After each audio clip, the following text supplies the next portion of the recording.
Hey folks, I'm going to show you how to update the new carousel slider, one of our newest features we've added to the Onyx template, and probably templates after that as well. But what I wanted to show you was how to, some of the features, such as just updating the text for each slide and changing the pictures and just updating the information you see here in the sidebar. Okay, really all this is, it's a Bootstrap carousel, the same carousel that is provided by all Bootstrap themes or frameworks, and we've just taken some code and modified it, adding a sidebar just to add a little something different to it and make your site look a little bit more unique. Okay, what we're going to do is I'm going to demonstrate how to do this in Expression Web and Dreamweaver at the same time. As a matter of fact, I'll probably just stick with one. I'll show you where to locate the files. Updating the component is exactly the same process no matter what editor you're using. So for now I'm just going to demonstrate in one editor. I'll show you how to access them both, and we can probably get some newer stuff into the system in the next couple weeks, but I want to get started with at least some basic updates and tutorials because it is a modified Bootstrap carousel, so I want to sort of run over some of that information specifically in the sidebar here with you. So if you're a Microsoft user, I'll get you to open the library, the sliders, and the carousel slider, and finally the carousel slider.html page. Right. And for my Dreamweaver folks, we're going to open up our same thing, library, slider, carousel slider, LBI. Right. Now, the changes you can make in this page, you can do them in code or design view. Some of it you're going to do in code, some in design. But let's start with just some of the basics here. Let's just go back to our example page. The company name or the logo, that it's just a graphic. This isn't part of the theme or the template. It's just a placeholder graphic that I've whipped up and I've tossed into the template for an example, because a lot of people like to use their own graphic logo. This is a great place to put the graphic logo. So I created a graphic logo, tossed it into the page as a placeholder, and you can replace it with your own. Now the graphic logo is actually loaded in from a different location in the site. It's the images folder, and I've just called it logo small. So you create your own logo, pop it into the page or pop it into whatever folder you want, and to replace it in your carousel slider LBI, you can actually just scroll down to the bottom of the page. There's the logo image right there. Double click on it, browse to another image for your logo wherever you have it stored on your site. So if you wanted a different picture in there, you could even put a picture of a person in there. And then boom, that's it. Now you get a picture of a person. So that's all you have to do to change the graphic logo. Now you'll see a website name and a tagline down here. That's optional if you wanted to put your website name up at the top instead of a graphic logo. And if that's the case and that's what you wanted to do, you could just actually go back to let's go back to our sliders, carousel slider. Oh, sorry, I correct myself here. Site styles, and go to our sliders folder. Open up the CSS folder for the sliders, and there's the carousel slider right there. I've actually put into the style sheet for you a placeholder for your website name if it's text and not a graphic, but I've just turned it off. I've put the visibility hidden, display none right onto that logo holder, so to speak, and same with the tagline. So if you wanted to display just text, you can just get rid of this right here.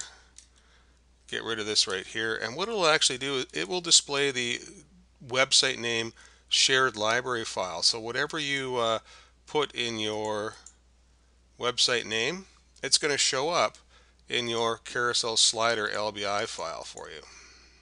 So you don't physically need to do anything to change that.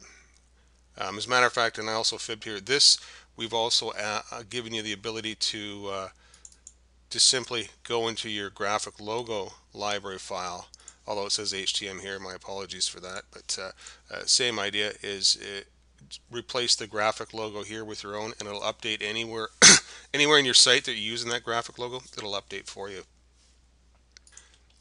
So Microsoft users, I hope everything's making sense so far. Basically, between the two differences with the editors are the file or folder list is basically on the other side for Dreamweaver users and whatnot. So I mean, you can even rearrange yours to make it look the same, but other than that, the process of updating is the same. Now let's actually just take a look at updating each individual piece. We've talked about the logo. The text for each image is pretty straightforward from this point on. Once you're in your carousel slider LBI page, you just start at the top, right? This is the preloader GIF that you see. This is, and then just change the text as you see it, right? This is button 1, this is button 2. You would change these just like you change any link in Dreamweaver using the hyperlink tool in the properties window. You just sort of click or put your cursor on there, and then you use the point to file tool to point to a different page. Now your link is updated, right? You can change the name of the link too just by scrubbing over it. The same with the text and the secondary tagline and the top title there. You can change that just by changing it in the page, right? So that stuff is fairly straightforward, right? And then there's just the sidebar bits and pieces that you'd want to change after that. So that you could, once again, you can just do that in the page right here.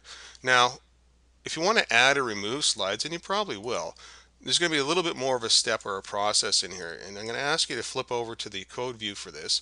Each slide in the page is currently labeled slide 1, slide 2, 3, and 4.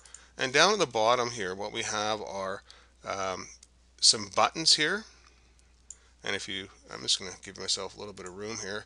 And if we scroll over, you'll see that, about, products, services, and contact. Now to add another slider, simply copy, say slider 4, for example. You can copy any one you want and paste it wherever you want in between the other sliders, right? And just for keeping myself organized, I'll rename these like so. Now you can go and back to your design view, and you can change the information for that slide you've just added, but you'll probably want to add another button there. So what you could do is just copy, right, an entire line right here. I'm going to give myself more room yet. Copy an entire line of the last button. So find out whatever is number 4, right? Copy and then just paste, right? Change this to number 5. And then change the text to whatever you want that text to be. And most importantly, change this one here to number 4. Yes, I know it starts with 0, 1, 2, 3, 4, but we've listed it as 1, 2, 3, 4, 5. The reason being is it doesn't make sense when you're looking at a slide and calling it 0. So we're calling it slide number 1, right? 2, 3, 4, 5. You could use font awesome icons in here as well. It works, so you could actually copy the icon class in place of the number like so, and then just change the angle. I didn't bother doing that. I just put a placeholder 1, 2, 3, 4, or 5 because I didn't know what sort of, you're going to end up changing the icons anyway, so I just left it as a number for now. But most importantly, for the slide 2, the data slide 2s, make sure you have them in sequence of starting at 0 and sequentially going up to whatever number you can get to there. Right, now the final bit to this little puzzle is when you add an image. I'm looking up here at slide number 4, and there's no actual image in the page. If you went to the design view, it's just text. Right? Same with code view. It's just there's no actual link to an image in here.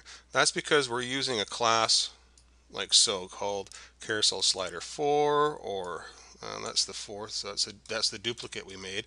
As you can see, then we have 3 and then 2. All right. So when we copy and paste a new slide, we're going to have to first of all, or last of all, change the carousel slider to number 5. Right. So slide 5, make it slider 5.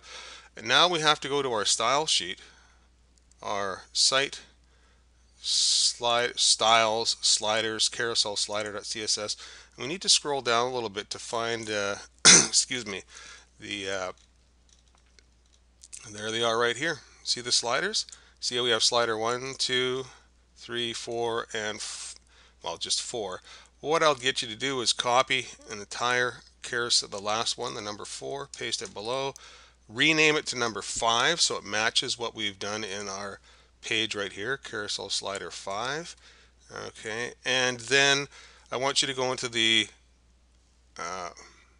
back to your library and your sliders and your carousel slider. This is the images folder. Put your new image in here. Okay, now these are big images. They're 16 Let me get the size. Sorry, 1280 by 640. It's a ratio of 2 to 1. So 1280 by 640. That's an optimal size, so the file size isn't too large and the image displays on different resolutions fairly nicely. Now, if you're wondering why we put the images in the style sheet to make it really confusing, we did this for responsive reasons or for different devices. Right? One of the nice things about this particular slider here is as you watch this, as we change the size of the browser, right? And I'm talking changing it, both up and down. It scales in both directions. And of course, images aren't going to scale perfectly, but this does a much better job of it. So if you actually have somebody's face in the picture, it probably won't get cut off. Right? When you have a picture and you have people in the picture or groups of people or just a person, oftentimes when you design for responsive websites, tablets, and mobile, you have to either create a different set of pictures for the mobile device or make sure that the person's face is in the very middle of the slide or the image so that as it resizes and responds, it's not going to get cut off. So we've tried to do that for you by just doing it through CSS and making it a little bit more flexible. So a little bit extra work on one end, but a better result on the other. So to finish this off, as you've copied your style for your new slide, just make sure you update the name of the picture right here. And I would keep with the sequence that we have. So if you're going to add new images, call it carousel-slider5.jpg, all lowercase, hyphen between carousel and slider, and no spaces anywhere else. Right? And then just change it right here to link to your new picture.